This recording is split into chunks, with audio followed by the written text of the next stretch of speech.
Yo sé que iniciando el año siempre uno está pidiéndole al Señor dirección, amén. Siempre está uno con, Señor, esa sensibilidad a la voz de Dios. ¿Qué es lo que tú quieres que yo haga, Señor?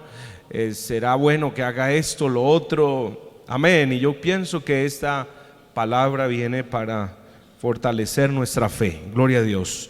Josué capítulo 3, versículo 5. Leemos con la bendición del Padre, del Hijo y del Espíritu Santo.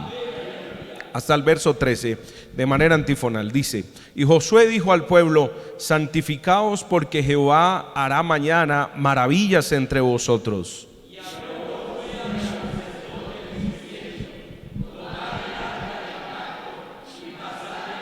El pueblo, y ellos tomaron el arca del pacto y fueron delante del pueblo. Entonces Jehová dijo a Josué: desde este día comenzaré a engrandecerte delante de los ojos de todo Israel, para que entiendan que como estuve con Moisés, así estaré contigo. Tú pues mandarás a los sacerdotes que llevan el acta del pacto, diciendo: cuando hayáis entrado hasta el borde del agua del Jordán, pasaréis en el Jordán. Y Josué dijo a los hijos de Israel: acercaos y escuchad las palabras de Jehová vuestro Dios. Y añadió Josué: en esto conoceréis que el Dios viviente está en medio de vosotros, y que Él echará de delante de vosotros al cananeo, al eteo, al heveo, al fereceo, al gergeseo, al amorreo y al jebuseo. He aquí el arca del pacto del Señor de toda la tierra pasará delante de vosotros en medio del Jordán. Tomad pues ahora 12 hombres de las tribus de Israel, uno de cada tribu. Y cuando las plantas de los pies de los sacerdotes que llevan el arca de Jehová, Señor de toda la tierra, se asienten en las aguas del Jordán, las aguas del Jordán se dividirán, porque las aguas que vienen de arriba se detendrán en un montón. Amén. Gloria a Dios. Que el Señor nos bendiga a través de este mensaje, a través de su palabra, y que tengamos un corazón receptivo a la voz del Señor. Se pueden sentar, mis hermanos. Y quiero titular este mensaje: mójate los pies. Mójate los pies. Queremos ser victoriosos hasta el último día de nuestra vida, ¿verdad que sí? Nadie quiere fracaso. Hoy tengo dos objetivos en este mensaje, los cuales son muy significativos para los cristianos.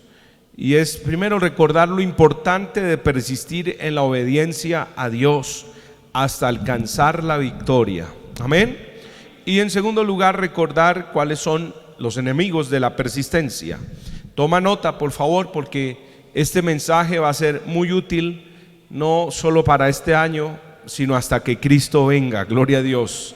Queremos estar en victoria, aleluya. Quiero tener una vida respaldada por Dios como todo cristiano. Y sé que todo cristiano que quiere llegar al cielo quiere estar respaldado por el Señor siempre. David le oró al Señor en el Salmo 39:4 y le dice: hazme saber, Jehová, mi fin, y cuánta sea la medida de mis días, sepa yo cuán frágil soy. La Nueva Traducción Viviente dice: Señor, recuérdame lo breve que será mi tiempo sobre la tierra. Recuérdame que mis días están contados y cuán fugaz es mi vida. Sabes, David oraba de esa manera porque si algo tenemos claro es que el tiempo pasa. Amén. Y hay bendiciones que nosotros no podemos dejar pasar de largo. David entendía que nos vamos desgastando exteriormente. Dicho de otra manera, nos vamos envejeciendo. Y eso indica, hermano, que hay un fin para nuestra existencia humanamente. Puede que a algunos no se les note mucho el pasar de los años, pero que llega la hora donde se va a notar que no tenemos 15 años, amén, que no tenemos 20 años, que no tenemos 30 años, y en últimas decimos la edad empieza a pesar. Y voy a esto porque todos tenemos, por decirlo así, un cuarto de hora. Nuestros días están contados. Y si están contados, iglesia, ¿cuántos queremos ser victoriosos? Aleluya. Yo quiero que cuando el Señor me llame esté en victoria. Yo quiero estar en victoria. Y quiero estar en la voluntad del Señor. Quiero permanecer en la voluntad del Señor. Yo quiero estar en el lugar correcto, a la hora correcta, cuando el Señor me llame a su presencia. Y que el Señor me encuentre haciendo su voluntad en obediencia y fe. Si eso es así, para mí sería un final exitoso. Amén. Sería un final feliz, porque estar caminando en obediencia y en la voluntad del Señor, pues qué mejor puede ser para un cristiano. Si el Señor nos llama así, no importa la edad que tengamos, nos vamos en victoria. Amén. Y seguro que todos queremos terminar esta carrera en victoria. Nadie quiere irse de esta tierra fracasado, fuera de la voluntad de Dios, condenado. Ahora, hay que entender lo siguiente: todo aquel que se quiere ir de esta tierra victorioso debe estar dispuesto a librar una batalla continuamente, diariamente. No será gratis llegar a la meta, no será gratis llegar al cielo, no será gratis que el Señor nos llame y estemos en victoria. Tendremos que vencer sí o sí todos los días enemigos que continuamente nos persiguen. Y es muy claro que para ser victoriosos en el área que sea, hay que pagar un precio. Amén. Y voy a colocar 3 ejemplos rápidamente. Los médicos son personas, hermano, que estudian muchísimo. No es fácil poder llegar a ser un médico. Hay que tener vocación y, más que vocación, también disciplina. Hay muchos trasnochos de por medio, esfuerzos para obtener la información y asimismo poder ser un excelente profesional, pues sobre ellos reposa una gran responsabilidad. Saber qué es lo que tienen que formular, en cuánta medida tienen que formular, o decirle al paciente: mire, usted lo que tiene es simplemente un problema psicológico, es algo en su mente, y despacharlo para la casa. Porque imagínese, despacha al paciente con un verdadero problema y lo envía a morirse. Es una gran responsabilidad. Por eso, si hay hoy en día un médico reconocido, hay que entender que ese hombre no llegó allá porque sí, sino porque pagó un precio tremendo. Amén. Y que ha estado día tras día siendo un buen profesional. Si hoy conoces un doctor exitoso, es porque estuvo dispuesto a pagar un precio. Pero también hay un segundo ejemplo. También en lo secular vemos deportistas.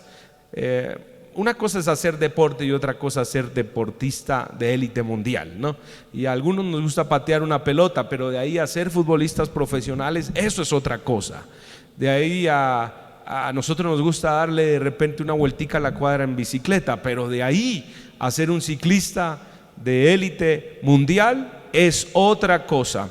¿Y qué es lo que hace la diferencia? Que unos estuvieron dispuestos a pagar el precio, a sudar, a disciplinarse, a sacrificarse en sus comidas, en su alimentación, en sus rutinas, hermano, y otros sencillamente no.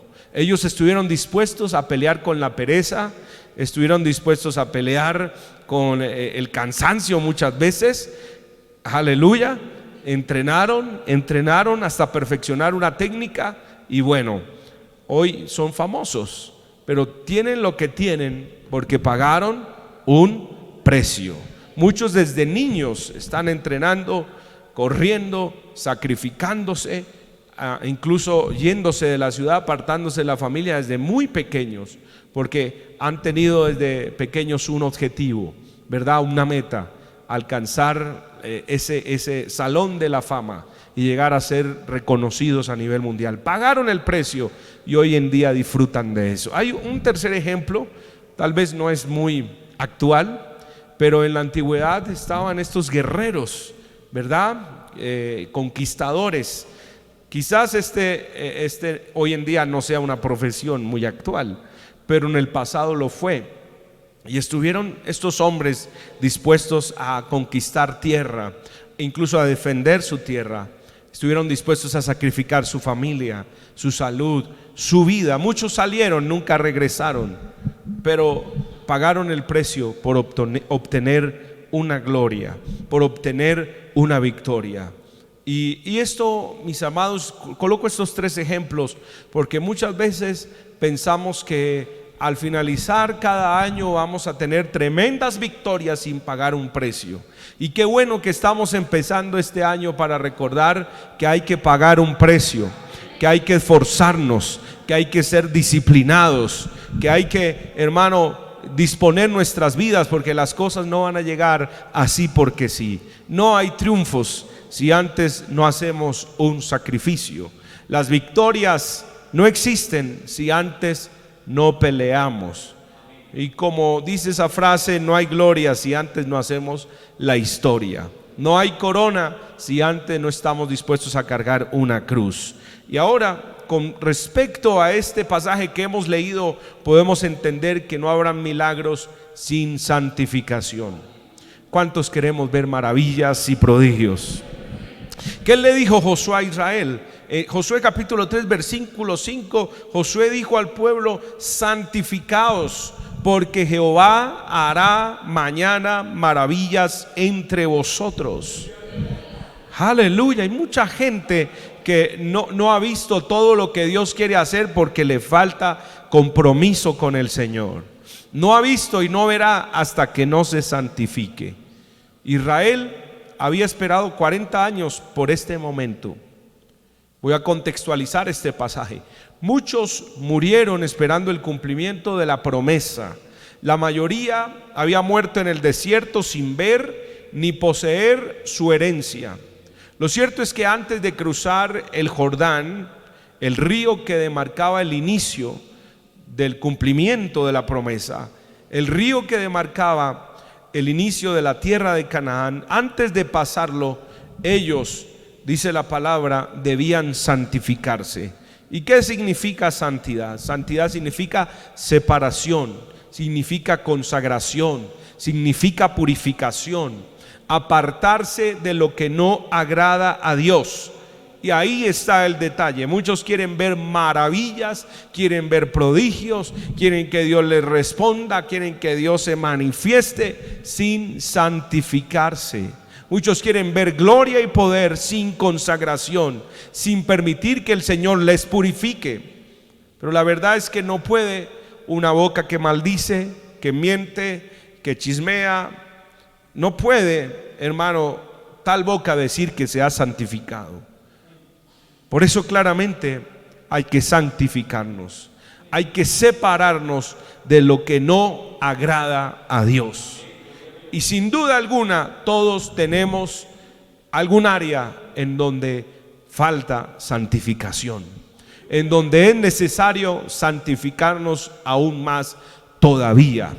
Y esto no es un proceso de un día. Esto es un precio que todos los días el que quiere agradar a Dios debe estar dispuesto a pagar. Porque todos los días, mientras estemos en esta tierra, seguimos en esta carne. Y a nuestra carne le gusta, le encanta lo que no le agrada, lo que no le agrada a Dios. Amén. Ella se deleita en lo que le desagrada a Dios.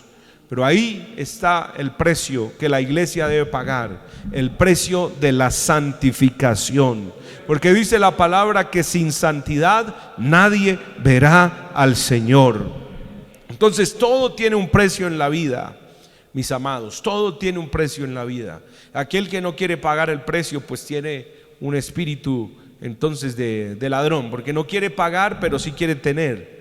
Amén. ¿Y cuál es la forma de tener sin pagar? Pues robando.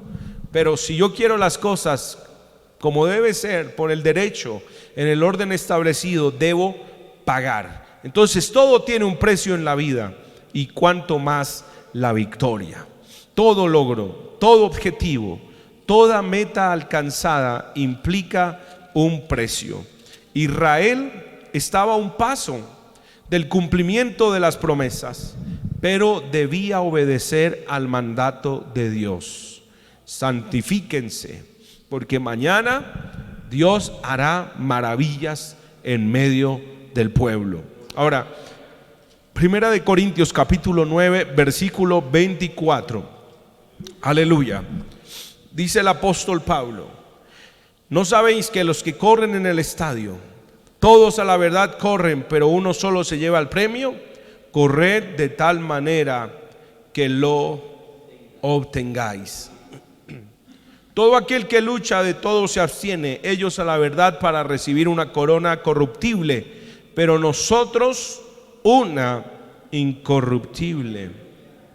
Recuerdo unos años atrás, cuando estaba en la universidad, exactamente en el 6º semestre, me entró una crisis muy fuerte. Yo pienso que los que alguna vez estuvimos en la universidad nos entraron ese tipo de crisis.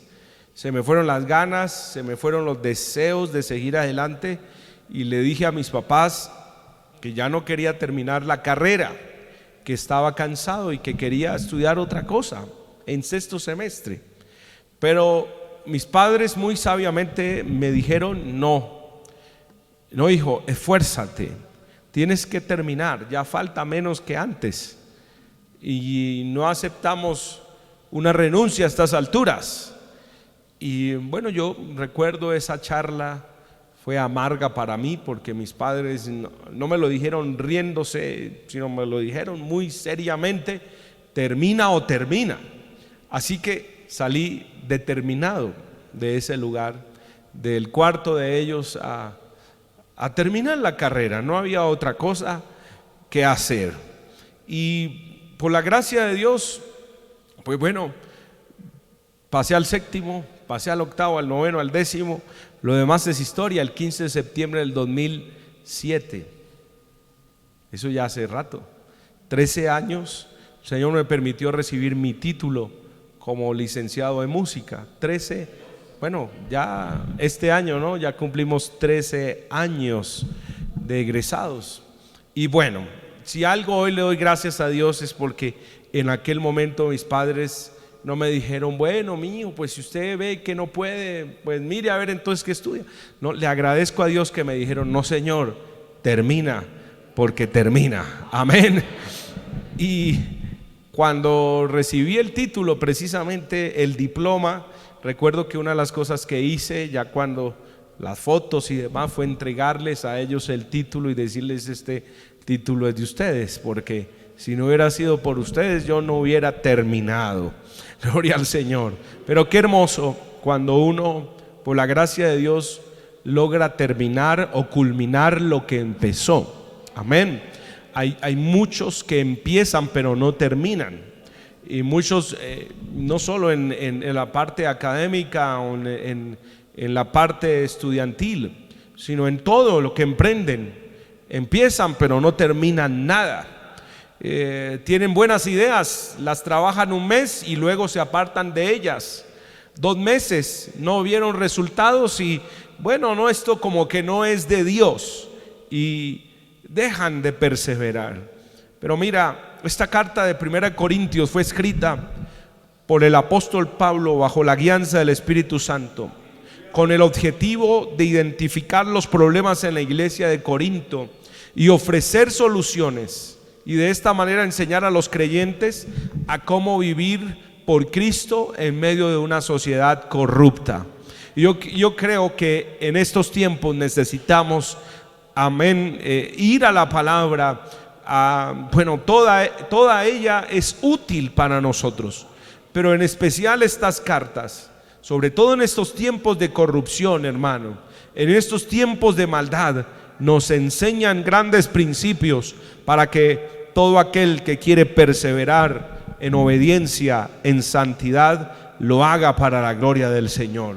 Es por eso que a través de los versos que hemos leído, Pablo quiere enseñar a la iglesia en Corinto que la vida cristiana es una vida que se debe desarrollar con propósito, con metas, con objetivos.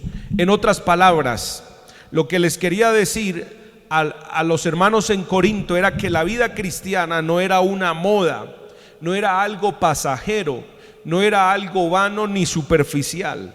Para ser más preciso y que todos lograran entender el mensaje de manera eficaz, Pablo usa el recurso de los Juegos Olímpicos de aquella época y pone, ¿verdad?, ese ejemplo de cómo los atletas que luchaban por llevarse el premio en los estadios, y llevarse la corona, y entonces hace la comparación y les dice: si ustedes me ven sacrificándome como apóstol y son testigos de los sufrimientos que yo estoy dispuesto a padecer, las luchas que estoy enfrentando, quiero que entiendan por qué lo hago y por qué ustedes también lo deben hacer.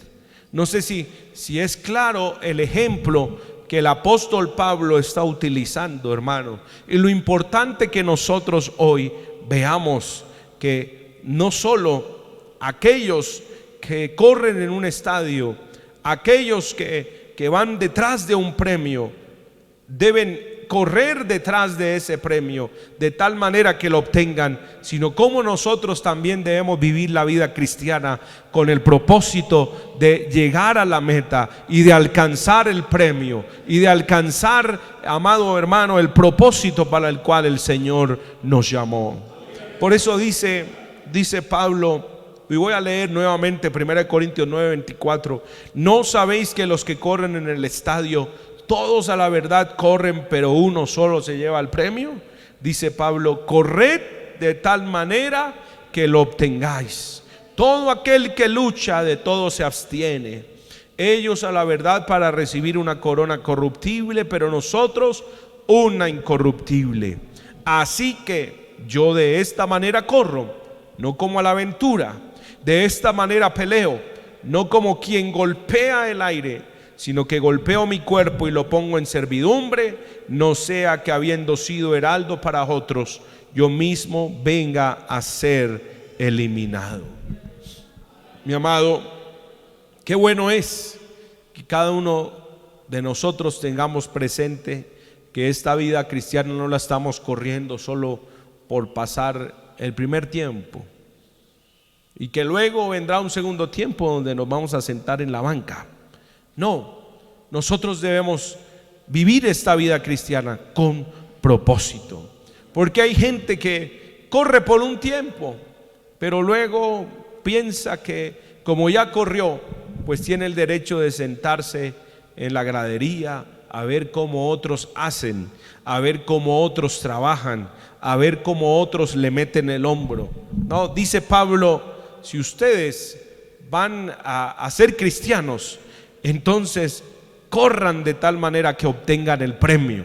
No se queden en la mitad del camino, no se queden ahí como muchos, tal vez con ese sentimiento de: oh sí, yo corrí y yo lo hice algún día y yo fui un buen cristiano y yo sé que por eso Dios ya me va a recompensar. O de los que dicen: yo así no me lleve muchos galardones ni muchas joyas en mi corona, lo que importa es llegar al cielo, porque al cielo no vamos a llegar de barriga. Amén. Al cielo no vamos a llegar por promedio.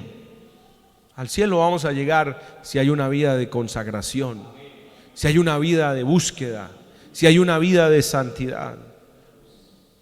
O sea, sin ese precio, muy difícil que nosotros lleguemos a la meta. Por eso Pablo está diciendo, y el Señor nos está exhortando a través de este mensaje, para que no seamos de aquellos que se conforman. Oh, yo ya lo logré. Oh, sí, a mí el Señor me bendijo en el 2019, el Señor me ayudó, yo pude servir, pero ya hay que dejar que otros hagan.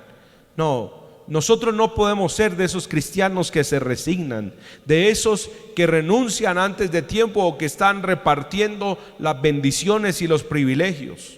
No, nosotros debemos ser de aquellos valientes, de aquellos que están dispuestos a seguir pagando el precio de la consagración, pagando el precio de la búsqueda, de la dedicación, de la santificación. Gloria al Señor. Y yo no sé si tú estás dispuesto a seguir pagando ese mismo precio que pagaste en el 2019 por ver maravillas de parte del Señor. Si vas a pagar un precio, que no sea en vano.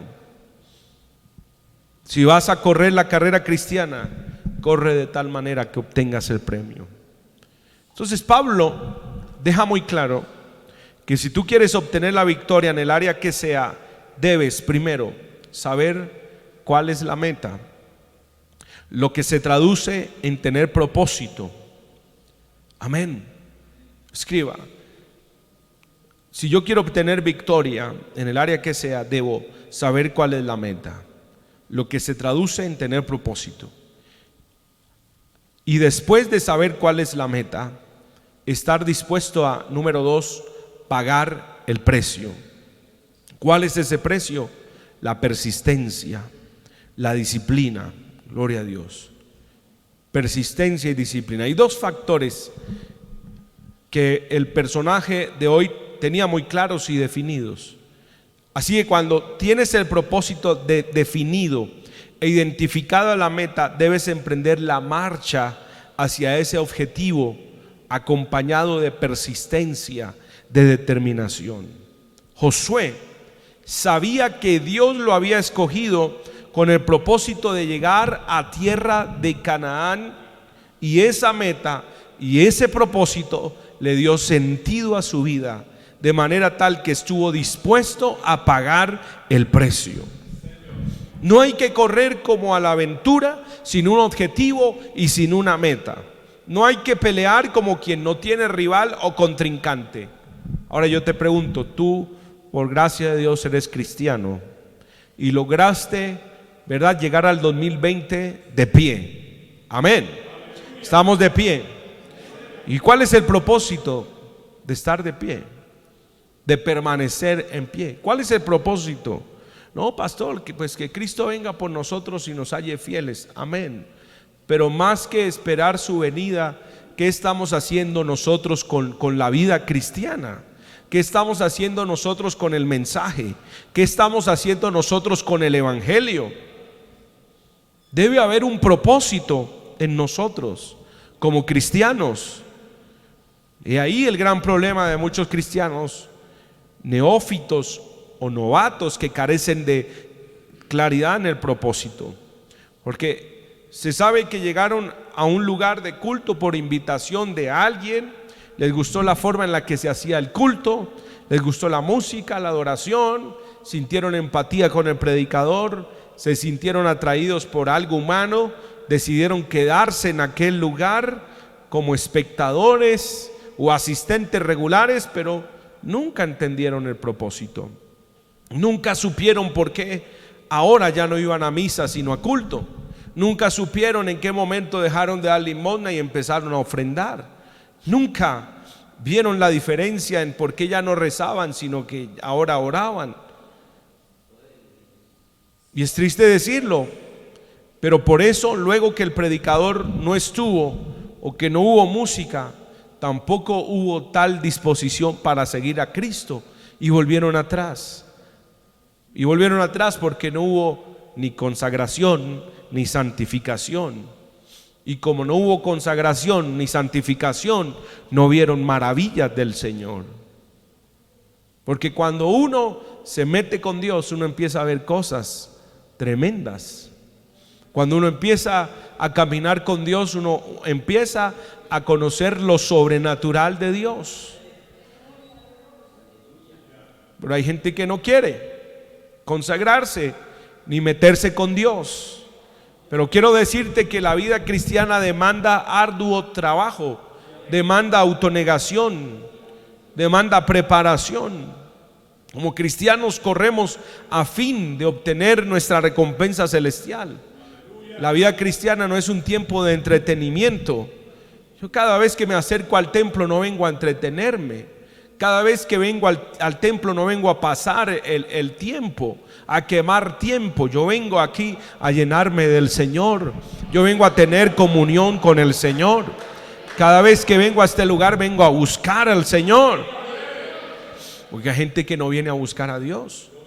Hay gente que viene a pasar el tiempo.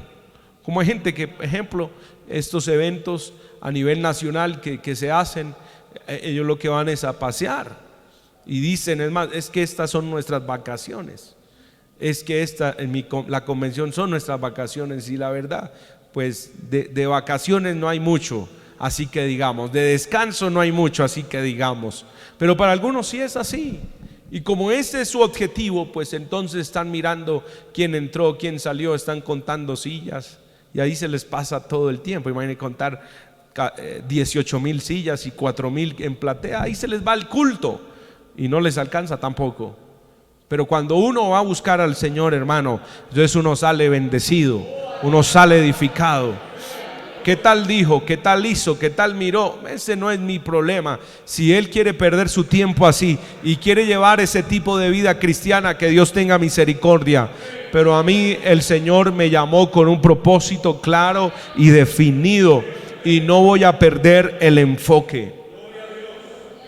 Por eso es importante que nosotros como cristianos tengamos disciplina para buscar al Señor, porque esa disciplina es un factor esencial en la oración, en el estudio bíblico, en la adoración, en el servicio al Señor.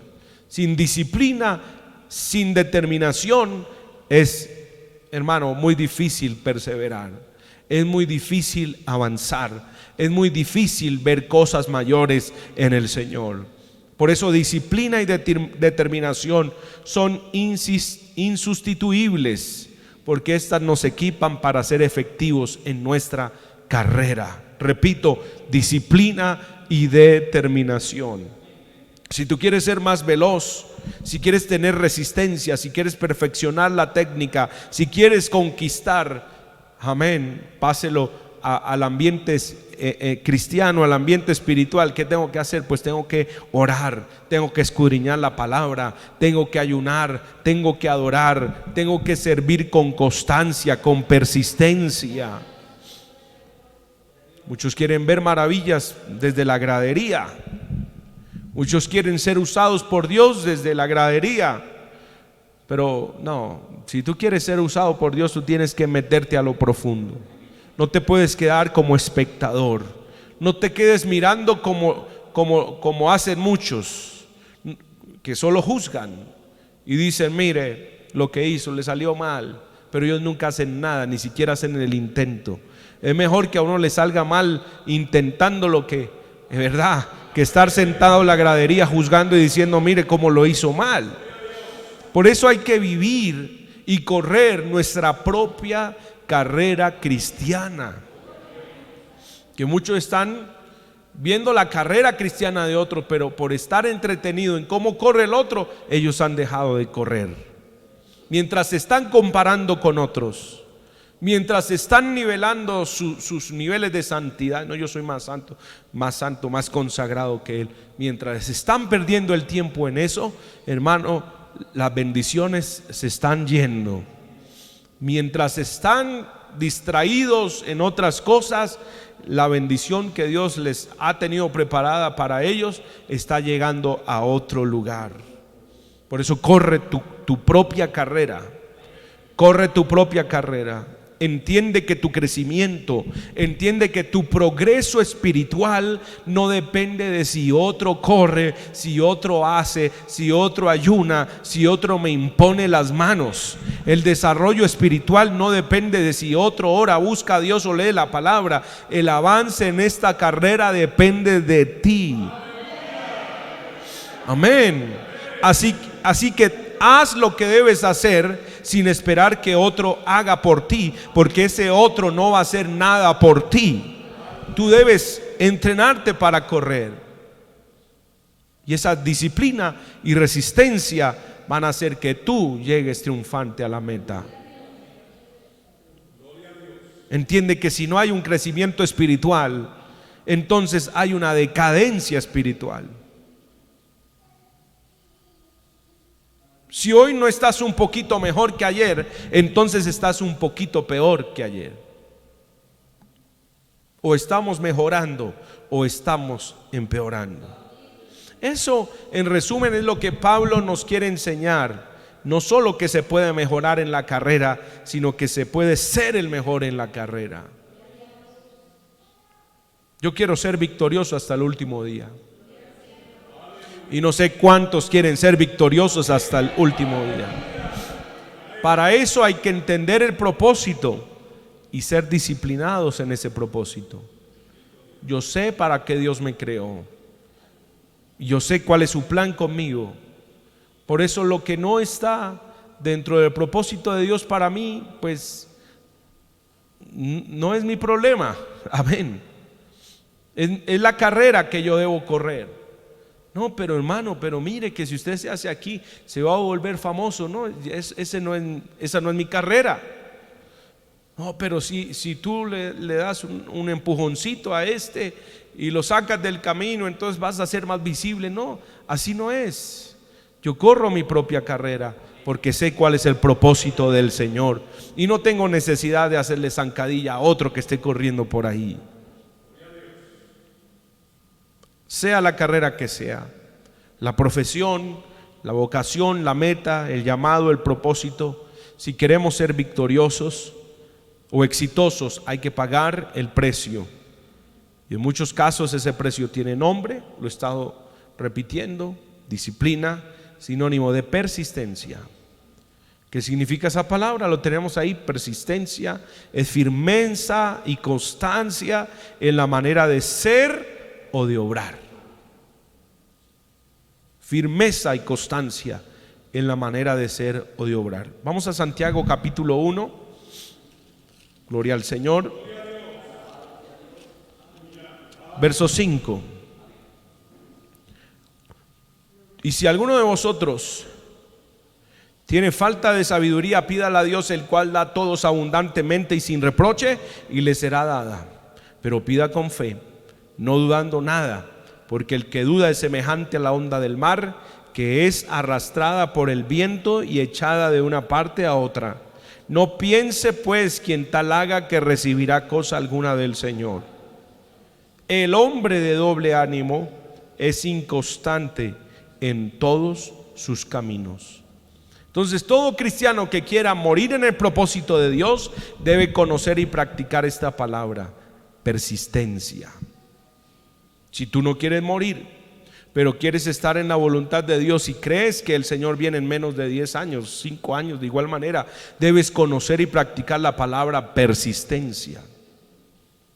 De hecho, Mateo 24 dice: el que persevere hasta el fin, ese será salvo.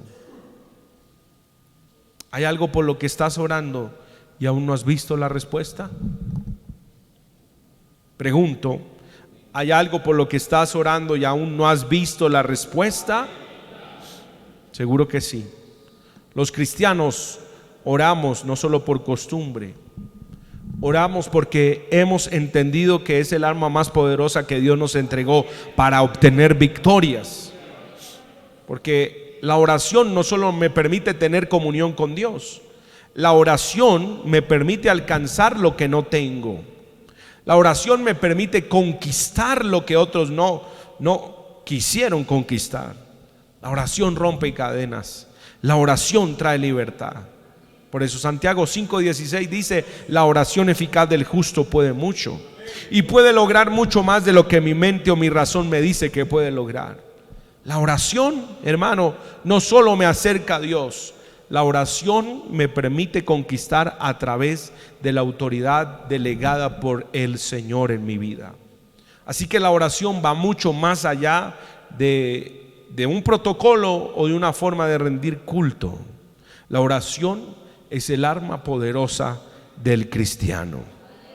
Si estás abriendo brecha, si estás dando pasos de fe, si estás peleando por una bendición, si estás orando que Dios obre y aún no ves cerca la respuesta, pues ¿qué voy a hacer? Seguir orando, seguir intercediendo. ¿Por qué? Porque claramente hay que pagar un precio para recibir la recompensa. Un precio de fe, un precio de constancia, un precio de confianza en el Señor. Como lo dije al inicio del mensaje, en la Biblia encontramos varios casos en donde la persistencia hizo la diferencia, pero uno en particular nos llama la atención en esta noche, y es el caso del paso del Jordán. paso o cruce que fue dirigido por el nuevo líder de Israel, Josué, el hombre que persistió en ser fiel a Dios. Mientras otros no obedecieron, él se mantuvo firme. Mientras otros no creyeron, él se mantuvo creyendo. Josué persistió en fidelidad a Dios por 40 años en el desierto. ¿Cree usted que eso es un precio alto o bajo? Pero qué gran líder Josué. Pero ¿cuál fue el precio que pagó? 40 años en el desierto y ahora es testigo del cumplimiento del Señor. El asunto es que antes de poseer debían cruzar el Jordán. Y la verdad es que Josué no había persistido durante 40 años para desistir por un último obstáculo. Por eso en Josué 3, regresemos a Josué, por favor. Capítulo 3, después que él les dice en el versículo 5: santificaos porque Jehová hará mañana maravillas entre vosotros, dice que habló Josué a los sacerdotes diciendo: tomad el arca del pacto y pasad delante del pueblo. Y ellos tomaron el arca del pacto y fueron delante del pueblo. Entonces Jehová dijo a Josué: desde este día comenzaré a engrandecerte delante de los ojos de todo Israel, para que entiendan que como estuve con Moisés, así estaré contigo. Pero ¿a quién es al que el Señor le dice tal declaración? No es aquel que ha estado de espectador, no es aquel que lo han llevado en carretilla, no es aquel que le han dado palmaditas y ánimo: oiga hermano, mire que el Señor tiene grandes propósitos con su vida y hace 5 meses que no se congrega, busque a Dios. No, ¿a quién es el que el Señor le da tal promesa? A uno que ha caminado fielmente por más de 40 años. ¿Cómo te sentirías si el Señor te diera tal promesa? Desde este día comenzaré a engrandecerte delante de los ojos de todo Israel, para que entiendan que como estuve con Moisés, estaré contigo. Pienso que cuando Dios le hace tal promesa a Josué, su corazón saltó de alegría, de expectación. Porque entonces a partir de ese día Josué vería un respaldo que nunca antes había visto en su vida.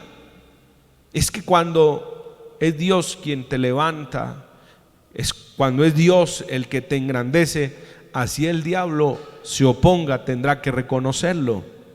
Así el diablo ruja, así el diablo se venga con toda y no esté de acuerdo, tendrá que aceptarlo. Cuando Dios abre una puerta, ¿quién la puede cerrar, hermano? Cuando Dios es que levanta, ¿quién puede aplastar? ¿Quién puede impedirlo? Nadie. Porque lo que Dios ha determinado, ¿quién lo hará cambiar? Lo que Él en su soberanía, gloria al Señor, ha determinado, nadie lo podrá cambiar.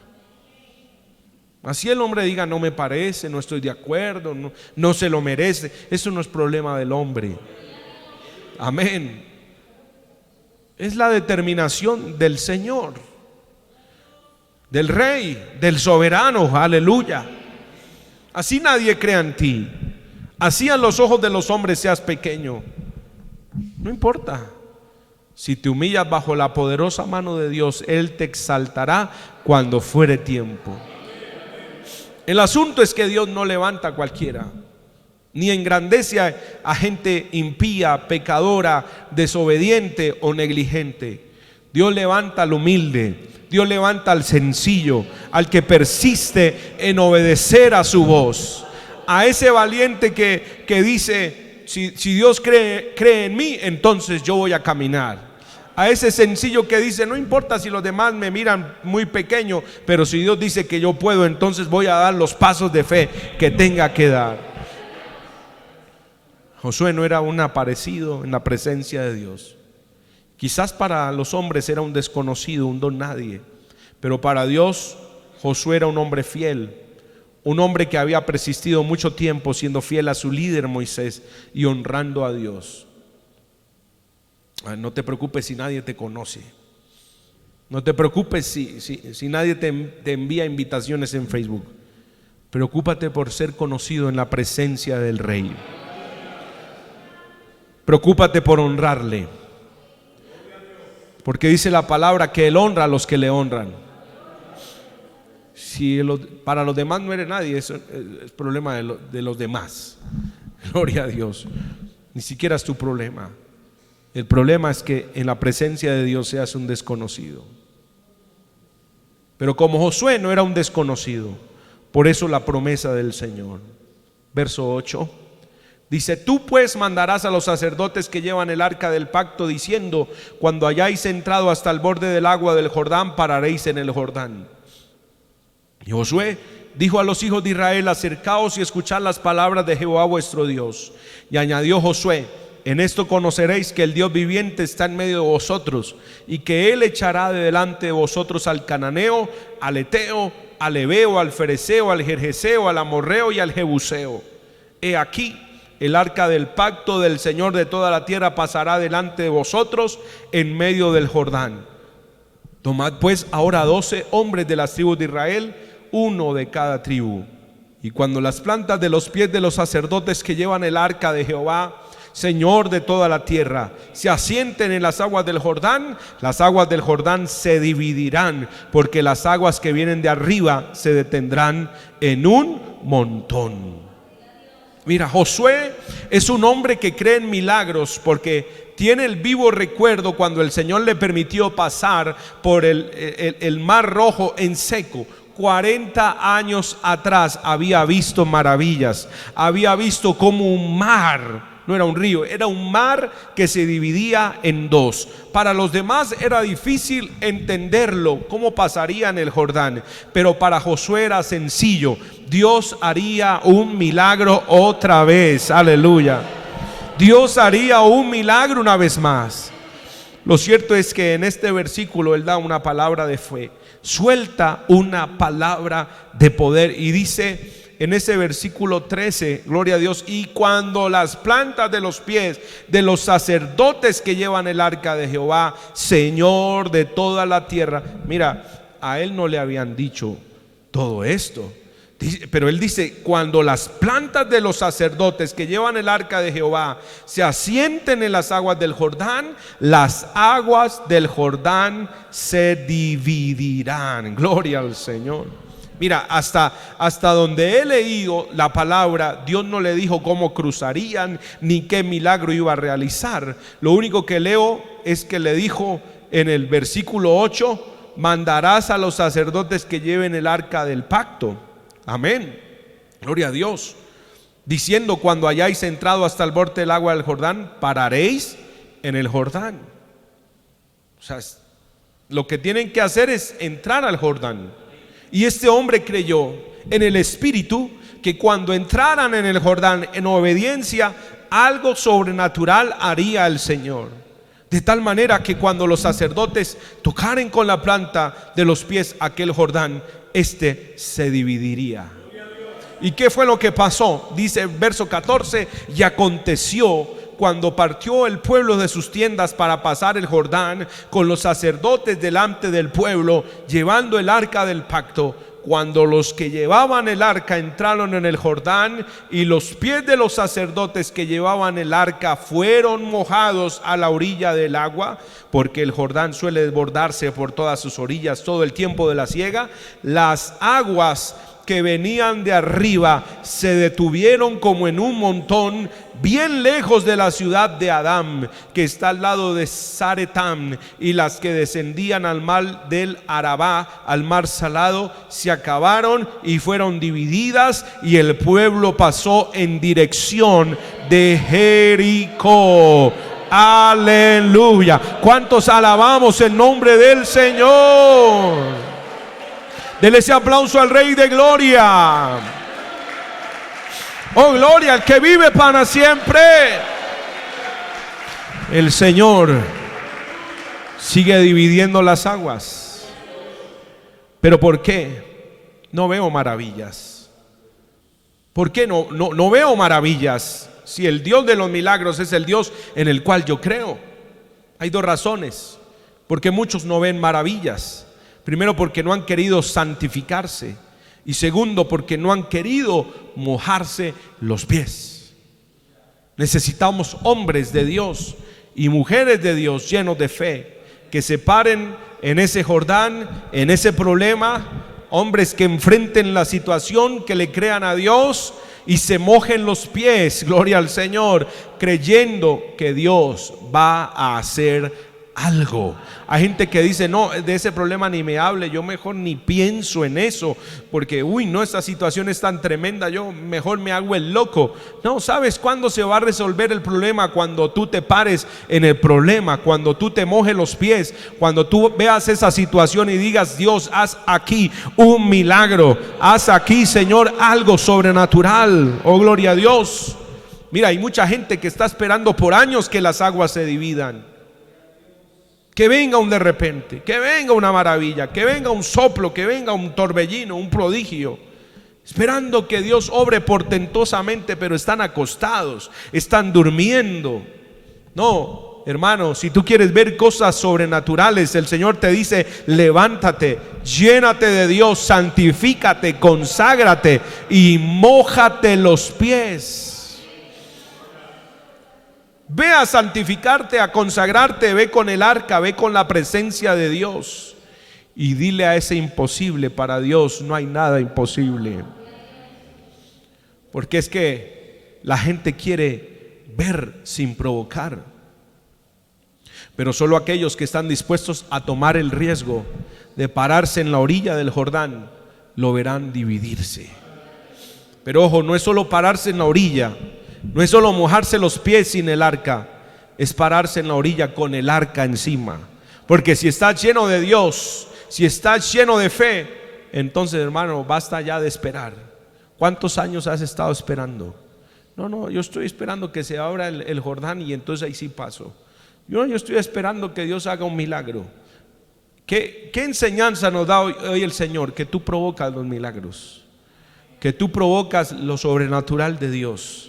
Basta ya de esperar, basta ya de temer, basta ya de miedo, basta ya de perder tiempo. Si no lo haces ahora, entonces ¿cuándo? Tienes que mojarte los pies, tienes que creerle al Señor que Él va contigo, porque si el arca va contigo, si su presencia va contigo, entonces Él te dará la victoria. Aleluya, Él te dará la victoria. Y termino diciéndote, hermano, hay oportunidades que no puedes desaprovechar. Hay días que solo vivirás una vez y no puedes permitir que la bendición pase de largo. Así que este es el mensaje que el Señor tiene para nosotros en esta noche. ¿Cuántos con la ayuda de Dios vamos a santificarnos? ¿Y cuántos con la ayuda de Dios vamos a tomar el arca, la presencia de Dios, y estamos dispuestos a caminar hacia ese Jordán y mojarnos los pies? Tu problema, tu único problema es mojarte los pies. El milagro lo hace el Señor, lo sobrenatural lo va a hacer el Señor. Puestos de pie en esta noche, aleluya, y vamos a darle gracias a Dios por este mensaje. Si tú estás esperando algo de parte de Dios en este año, en esta temporada, hermano, te invito a orar. Te invito a orar en este momento, a decirle: Señor, gracias por la palabra, gracias por la palabra, gracias por la palabra, aleluya. Oh Señor Jesús, ayúdame, quítame el temor, quítame el miedo, quítame la duda, quítame la inconstancia, quítame la falta de determinación. Señor, ayúdame. Oh Padre Santo, tú quieres hacer grandes cosas en medio nuestro, tú quieres hacer grandes maravillas en medio nuestro, pero ayúdanos a sacarnos, Dios mío, la pereza. Ayúdanos a sacar, oh Dios mío, la apatía, el creer que tú vas a hacer sin que nosotros provoquemos, Señor. Aquí estamos en esta noche, aquí estamos empezando este año, aquí estamos empezando esta nueva oportunidad que tú nos das en este 2020, Padre. Oh, aleluya, gloria a tu nombre. Gracias, Señor, por las puertas que se van a abrir. Gracias, Señor, por las oportunidades que vienen. Oh, gloria a Dios. Padre Santo, revístenos, Señor, de valentía. Ayúdanos, revístenos de vigor con tu Santo Espíritu. Dios mío, que no le digamos no a la bendición, que no le digamos no al compromiso, que no le digamos no a los retos, Señor, que vienen en el camino. Padre Santo, ayúdanos. Gracias, Señor. Gracias, Señor, por esta palabra. Quiero estar dispuesto a caminar en fe. Quiero estar dispuesto, Señor, a entrar al río. Quiero estar dispuesto a mojarme los pies, Señor. Y no solo a mojarme los pies, sino a sumergirme en tu presencia. Ayúdame, Dios de gloria. Ayúdame, Dios de poder. En esta noche, Señor, todo lo que soy, todo lo que tengo, lo pongo delante de ti, Señor, para que tú hagas conforme tu voluntad. Este año, Señor, necesitamos dirección. En este año necesitamos, oh aleluya, enfoque. Necesitamos visión, necesitamos fe, necesitamos propósito. Padre Santo, para que no estemos perdiendo el tiempo, para que no estemos corriendo como quien, oh Señor, corre a la aventura, para que no estemos peleando como quien golpea al viento, Señor, sino que corramos con objetivos claros, corramos con objetivos definidos, con metas, Señor, conforme tu propósito, conforme tu gracia. Gracias, Señor, por esta palabra. Ayúdanos a atesorarla en nuestro corazón, en el nombre de Jesús. Aleluya. Gracias, Señor. Gracias, Señor. Dale